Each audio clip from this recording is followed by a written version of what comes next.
Comissão vai criar projeto para reorganizar Conselho Estadual de Educação. Situação de navios abandonados na Baía de Guanabara é debatida em audiência pública. Plenário aprova relatórios finais das CPIs dos trens e da dívida pública. E Palácio Tiradentes recebe nesta quinta o Festival Arrumação, um Rio de Arte. O Jornal da Alerj está começando agora.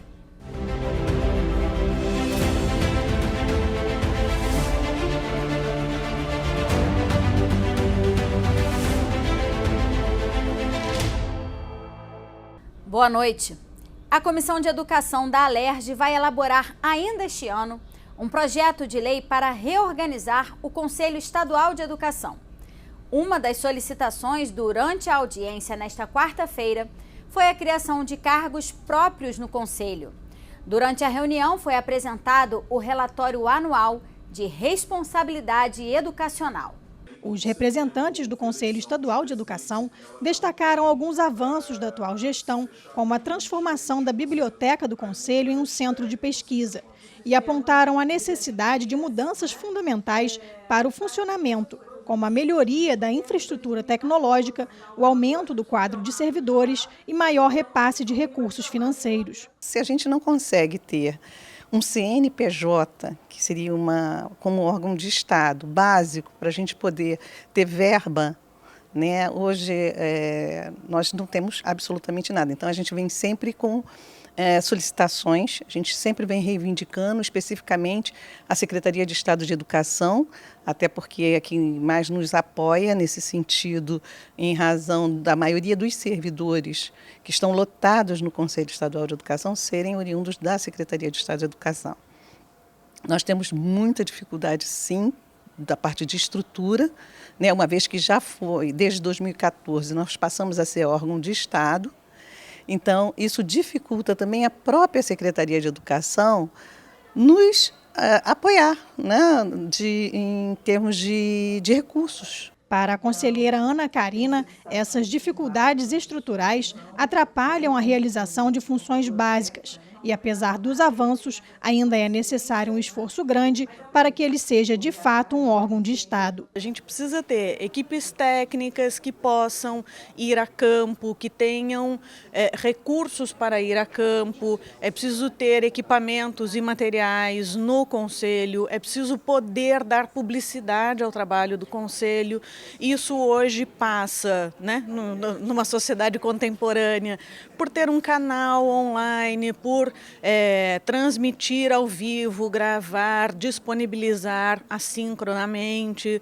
E isso tudo ainda não existe no Conselho Estadual de Educação, por mais absurdo que possa parecer. O presidente da comissão, deputado Flávio Serafini, disse que o grupo vai debater com o governo do estado a reestruturação do número de cargos do Conselho e elaborar um projeto de lei que garanta a autonomia. Primeiro, para garantir essa estrutura permanente de cargos técnicos. E segundo, para garantir que, eventualmente, servidores que sejam requisitados a dispor de consultoria técnica ao Conselho possam ter também algum tipo de estímulo, como, por exemplo, a carga horária que ficar à disposição do Conselho ser considerada como carga efetivamente de trabalho. Porque, em alguns casos, o Conselho pode precisar de consultorias pontuais, que não faz sentido requisitar um servidor de forma permanente, mas o servidor precisa ter algum estímulo para poder cumprir esse papel sem ser onerado. Os impactos causados à população pelas dezenas de navios abandonados e fundeados na Baía de Guanabara foi tema de discussão da Comissão de Saneamento Ambiental. A audiência pública contou com a presença de representantes do INEA, Ministério Público, Companhia de Docas do Rio, Colônia de Pescadores e da Companhia Estadual de Desenvolvimento da Economia do Mar. Um levantamento feito pela Escola de Engenharia Industrial Metalúrgica da UF apontou que mais de 50 embarcações estão abandonadas na região da Baía de Guanabara e o uso desse espaço como um cemitério de embarcações é inadequado e perigoso, podendo ocasionar acidentes como o que aconteceu com a Ponte Rio-Niterói e também por conta de um risco ambiental grave. Pescadores da Baía de Guanabara são diretamente prejudicados com o abandono dessas embarcações. e, de acordo com o presidente da colônia de pescadores da região, contam com o auxílio da iniciativa privada para obter trabalho e renda. Cada navio desse parado dentro da Baía de Guanabara já é um prejuízo para os pescadores e para a fauna aquática. O trabalho que vem sendo efetuado lá na colônia desde 2019, que eu comecei junto com a minha equipe em 2015, limpando a Baía de Guanabara, e chamei a atenção de autoridades, mas só as ONGs, a OEO, uma ONG alemã, deu ênfase a esse apelo de limpeza. Em 2019, dezembro de 2019, nós recolhemos num mutirão feito dentro da Baía de Guanabara mais de 18 mil toneladas de lixo, que é segregado, reciclado e o que não presta com seu destino correto. Quando foi agora o ano passado, 2021, veio a ONG Ojaire, né, fazendo esse trabalho também, dando oportunidade a 23 pescadores, né, de engrossar o seu orçamento familiar. Diretor de pós-licença do INEA, Sérgio Mantovani, explicou o trabalho realizado pelo Instituto no acompanhamento de possíveis impactos provocados pelo acidente do navio que se chocou com a ponte Rio-Niterói. O INEA, no âmbito da fiscalização, né, do pós-licença, ele trabalha com um programa chamado De Olho no Mar. O programa De Olho no Mar, na verdade, ele tem uma competência de monitoramento de aspectos ambientais. Então, em vias de regra, né, a competência do INEA é avaliar possíveis e iminentes danos ambientais. Membro efetivo da comissão, o deputado Valdec Carneiro falou sobre os riscos do uso indevido e perigoso da região da Baía de Guanabara e os prejuízos causados para a população. Crônica de um problema anunciado, né? Porque há muitos anos, há vários anos, que esse problema vem sendo discutido, vem sendo denunciado, seja por especialistas, inclusive um da minha própria universidade, da UF, como também por especialistas da sociedade civil, como o movimento Bahia Vive. Há muito tempo vem denunciando os riscos inerentes a essa transformação da Baía de Guanabara, como você disse, num cemitério de embarcações abandonadas. Riscos para a navegação, né? Riscos para a economia do Estado, né? Sobretudo para a economia do setor pesqueiro, mas não só. Riscos ambientais gravíssimos, óleos que são largados por essas embarcações, material físico que vão se decompondo, se deteriorando, vão ficando na Baía de Guanabara, além de questões ainda pouco estudadas, pouco investigadas, mas sobre atividades ilícitas ali cometidas, não é? Trabalhos análogos a trabalho escravo, depósitos de material, enfim, produtos oriundos de atividades delituosas, enfim, isso merece ainda muita investigação. Aliás, naquela área ali é uma área em que ninguém, não é nem pisa, porque ninguém navega, porque é uma área de muita insegurança. O presidente da Comissão de Saneamento Ambiental, deputada Lucinha, demonstrou satisfação com o que foi debatido na audiência. Cobrou resposta dos órgãos fiscalizadores e ressaltou como o parlamento vai trabalhar a respeito do tema. E que eu posso dizer o seguinte, é um jogo de empurra muito grande e que hoje, através dessa audiência pública, ficou mais claro ainda, né?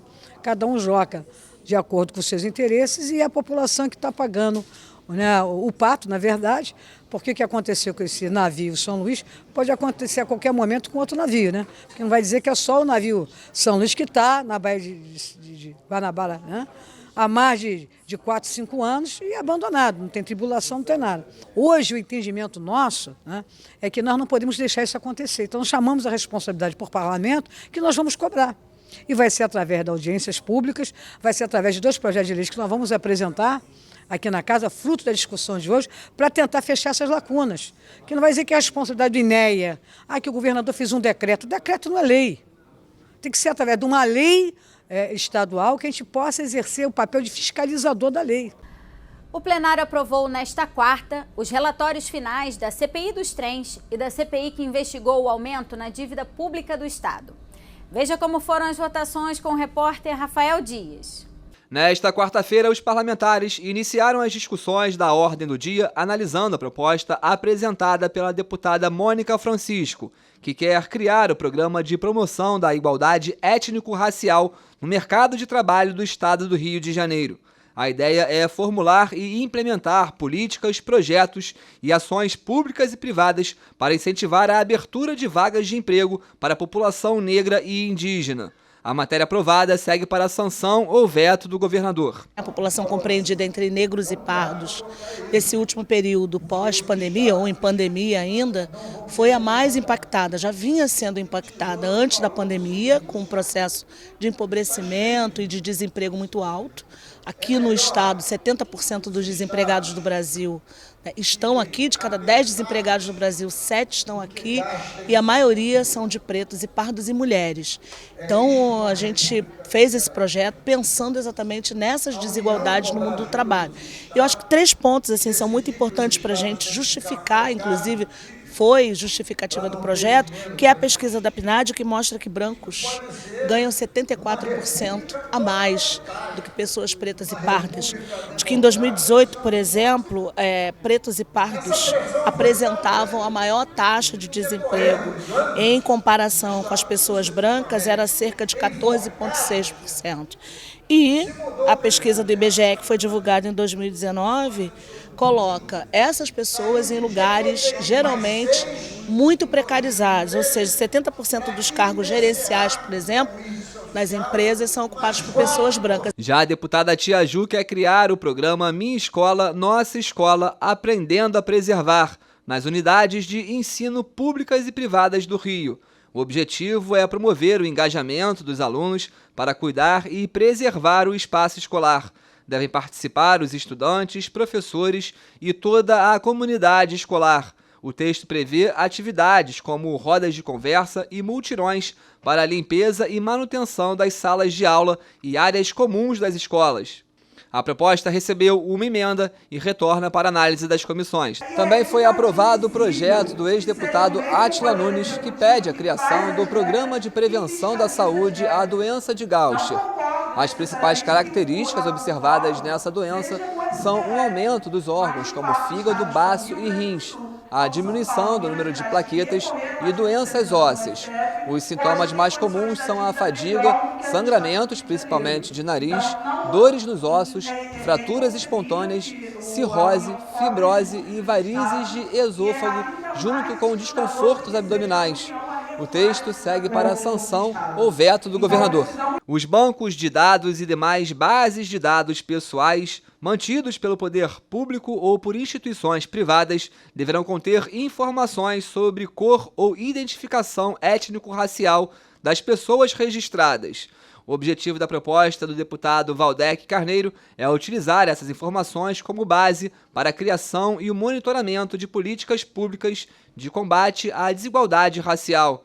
O texto aprovado ainda retorna ao plenário para mais uma discussão. Entre esses dados, acho muito importante que os governos também e o setor privado, por exemplo, quando o setor privado desenvolve ações sociais, enfim, entre esses dados é importante ter informações de natureza étnico-racial, porque nós sabemos que o fenômeno da desigualdade no Brasil, que é muito grande, tem muito também o corte racial, tem muito corte relacionado à situação de invisibilidade dos nossos povos tradicionais. Aqui eu me refiro, por exemplo, a comunidades quilombolas, indígenas, no Rio de Janeiro caiçaras também. Enfim, então, nesse sentido, sempre que o Estado puder, e o setor privado também, quando as pessoas preenchem formulários, enfim, puder repertoriar, compilar informações sobre essas pautas étnico-raciais, mais chances ele terá não só de monitorar políticas já em andamento, como também de formulá-las de maneira mais enviesada, quando for a vontade política, de ter uma política assim específica. Durante a sessão também foram aprovados 2 relatórios finais de CPIs que aconteceram aqui na LERJ.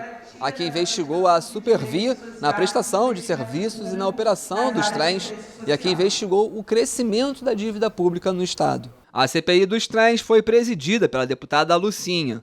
A parlamentar falou sobre o documento aprovado e como pretende continuar cobrando autoridades e a própria concessionária para que melhorem o atendimento à população. Nós não podemos admitir o absurdo que é hoje ainda, A população não tem o transporte adequado, ela paga a tarifa cheia, né? E através da CP nós conseguimos reduzir o valor da tarifa, que iria de 5 para 7, nós conseguimos estabilizar isso, não deixamos acontecer esse aumento e apuramos durante aí mais de 5 meses todas as irregularidades cometidas pela Supervia, principalmente nas estações ferroviárias, onde o passageiro às vezes demora mais de 40 minutos esperando a composição e não tem banheiro, como também não tem acessibilidade. O outro relatório aprovado foi o da CPI, que investigou o aumento da dívida pública do Estado do Rio.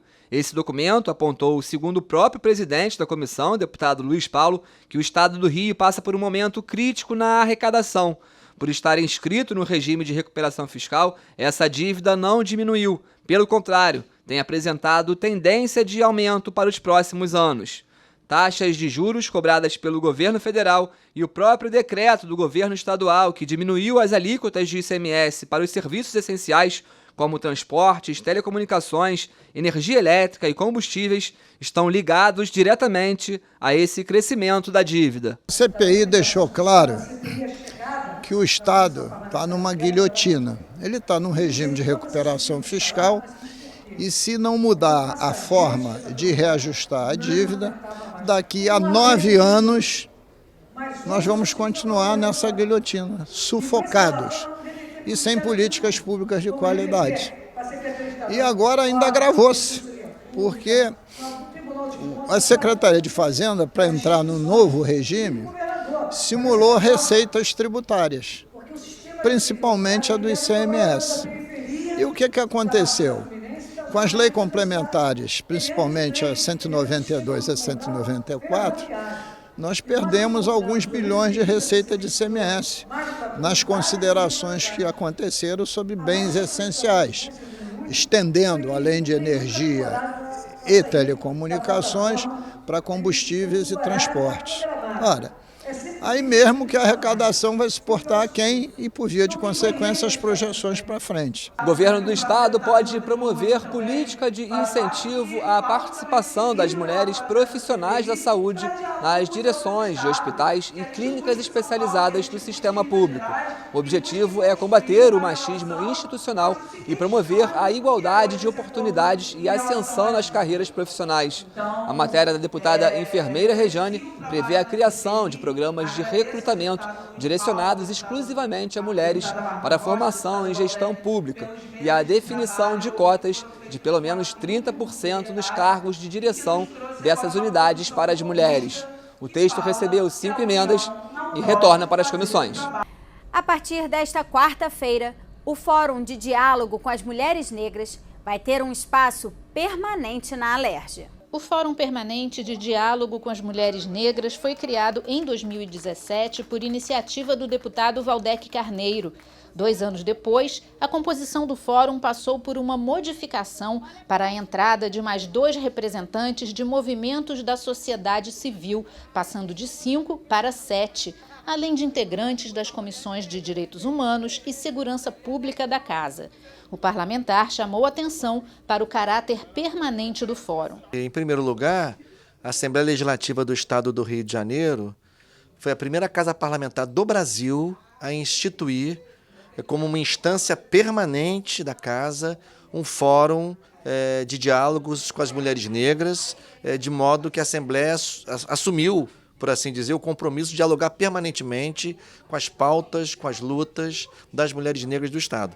É bom a gente entender, as mulheres negras têm um movimento próprio da sociedade civil, mas esse espaço aqui é um espaço do parlamento e que conta com o protagonismo do movimento social. Na verdade, um fórum permanente de diálogos com as mulheres negras da Alerj, ele tem uma coordenação colegiada, formada por parlamentares e por mulheres do movimento de mulheres negras da sociedade civil. Então, essa é um movimento pioneiro. A sala no 27º andar do prédio da Alerj vai servir para atendimento à população e encontros do fórum. Parlamentares que participaram da inauguração comemoraram a conquista. Esse fórum tem a sua composição de movimentos sociais de mulheres que vêm das mais diversas trajetórias e que lutam por garantias de direitos.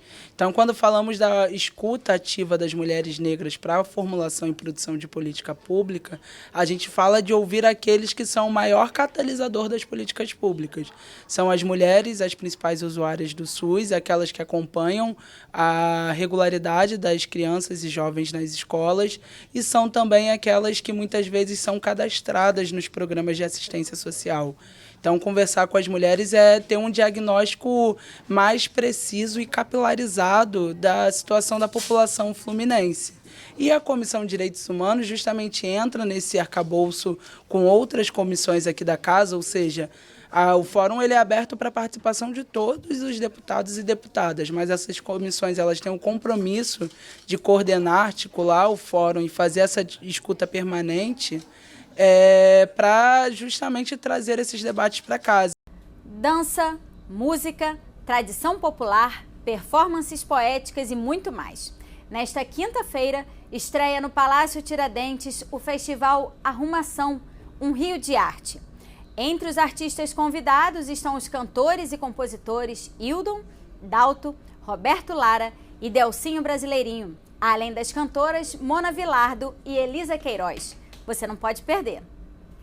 O festival está marcado para as 7 da noite e a distribuição de senhas começa às 6 da tarde. A entrada é franca. O Festival Arrumação ainda vai passar por outras 6 cidades: Belfor Roxo, Mendes, Nova Iguaçu, Paulo de Fronten, São Gonçalo e São João de Meriti, com mais 37 artistas. O Jornal da Alerj fica por aqui. Você pode acompanhar a programação também em nosso site e pelas redes sociais. TV Alerj, o canal do povo.